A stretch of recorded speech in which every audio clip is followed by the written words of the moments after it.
Okay, question 10, the last question on this homework. And here we've got binomial expansion on the cube root of 8 minus 9x. Now 8 minus 9x is certainly not in the form 1 plus something.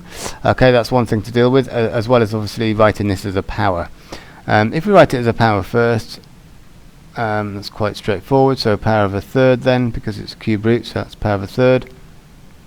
And then we need to pull out the 8 as a factor in order to make it a 1 there. So we're going to split this into so we split 8 minus 9x into 8 times by 1 minus 9 over 8x. All of that then is raised to the power of 1/3. Apply that power of 1/3 to both components then, both factors. We've got 8 to the power of 1/3 bracket 1 minus 9/8 x to the power of 1/3. Okay, and 8 to the power of the third itself is 2. Cube root of 8 is 2. Okay, so that takes us to that stage. Now we're ready to do the binomial expansion on this bracket here. So copy the 2 down and then open big bracket. So we've got 1 plus nx, where n is 1/3, and x in inverted commas in this case is negative 9/8 x. Okay, plus n minus 1, so 1/3 take away 1 is minus 2/3 over 2, negative 9/8 x all squared. Let's just quick check. So we're looking to do it up to and including the x cubed term, so we need one more term. So this time n minus 1, n minus 2, all over 3 factorial this time. Technically that was 2 factorial, but 2 factorial is 2 times 1, which is just 2, so you can be a bit lazy and leave it as 2. Once you get to the 3 version, you really need to remember to put it as 3 factorial. Keep making sure that you check that formula booklet so you don't make any careless mistakes. And there we're up to the x cubed term, which is where we can stop. Okay, so now it's a tidying up job. So 1, what have we got here then? Minus 9 over 24. And here we're going to have 1/3 times minus 2/3. So that's going to be minus 2/9 divided by 2. So that's minus 1/9. And then this, when squared, is going to be positive, and it's going to have 81 on the top and 64 on the bottom, x squared. Here we're going to have 3 times 3 times 3, 27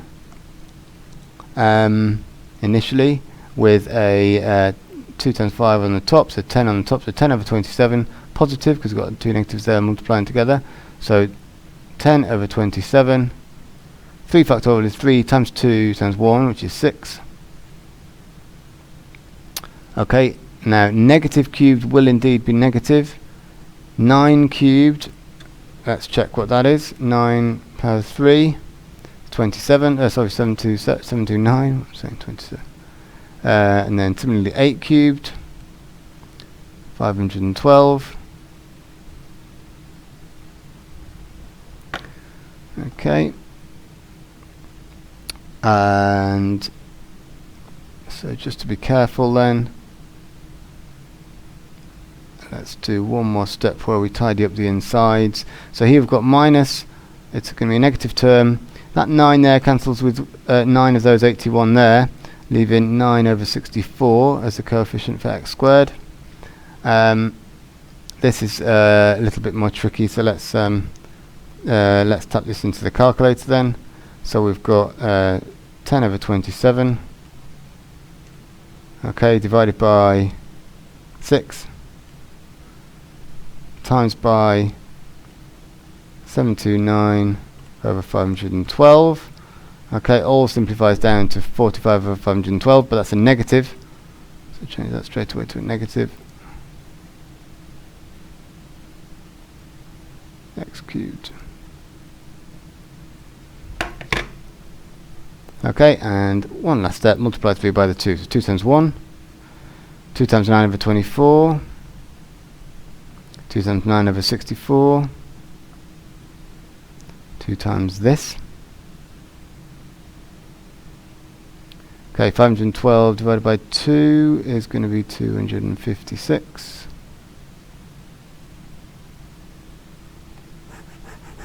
There we go. Okay, just before I start 10b, I realised just at the end there, after I'd stopped the video, that I hadn't cancelled, which is a bit careless. 9 over 12 in my answer. 3 is a common factor of 9 and 12, so it should have been cancelled out to leave 3 over 4 for the coefficient, negative 3 over 4 for the coefficient of x there. So, apologies for that. Okay, now into part B. We're looking to use a suitable value to get an approximation for the cube root of 7,100. Now with these in year 2, like I've said before, it's a little bit tricky. It's not just a case of choosing a straightforward value of x, because if you make 8 minus 9x equal to 7,100, your value of x will be very odd. What you are trying to think about is the relationship between the digit 7100 and 8 minus 9x. Now, as we know, x needs to be small. X needs to be 0 point something. And just sort of from looking at this, you can see that 8 minus 0.9 is 7.1. Now 7.1 has got the digits 7100. I mean, we don't write those zeros after the decimal point particularly, because they're not adding any substance. But if you do write them, you can clearly see that this has got the digits 7100. So if you multiply this by 1,000, you would get 7,100. Okay. And 1,000 is, or the cube root of 1,000 is 10. So that's a nice round cube number, is 1,000. So this is honing in on something that can work. So then just going back a step from here, we've got 8 minus 0.9 to get us that 7.1. What was the value of x to get the 0.9? Well, clearly then that would have been minus 9 lots of 0.1. Okay, to get us 8 minus 0.9. X needed to be 0.1. Okay, so when x equals 0.1, 8 minus 9x equals 7.100. Okay, and therefore 1,000 lots of 8 minus 9x will equal 7,100. Okay, so and this is the bit that we want. This is also the bit that we want. This is the bit we're just going to simply have to include. So we want the cube root of 7,100. That is therefore the same as all of that when x is 0.1.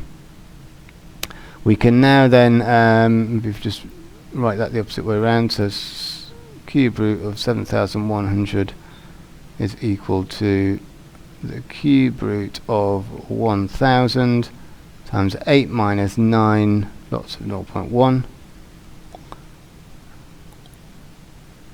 Okay.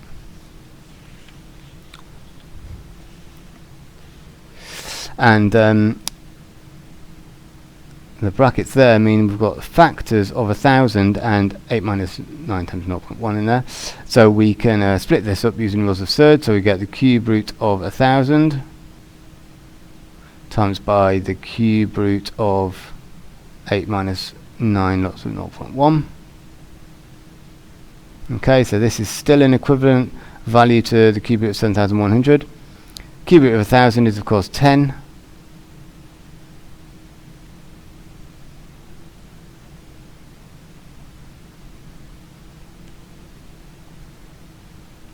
Okay, so then the cube root of 7,100 ultimately then is 10 times the cube root of 8 minus 9 times 0.1. Now keep writing it like that because of course the x value is 0.1. We're going to use that x value in our earlier expansion to get the approximation for that part. Okay, So new page then, I'll just write that out again.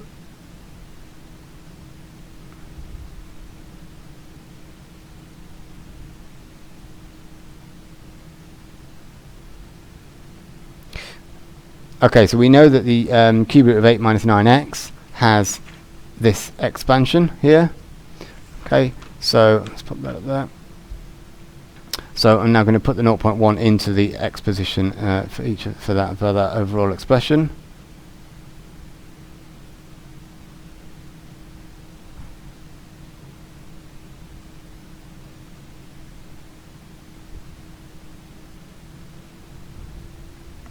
Okay, and then simply bang that all through a calculator. Probably do the times 10 last, but you could do it as part of it if you wanted. It's up to you. So 3/4 is 0.75 times 0.1. 9/32 times 0.1 squared. 45/256 times 0.1 cubed. Okay, so 1.922, etc. That's for the inside of the rectangular brackets. Simply multiply that by 10 to get the overall, which is then 19.22, and we're looking for it to 4 decimal places according to the question, so 19.2201 to 4 decimal places.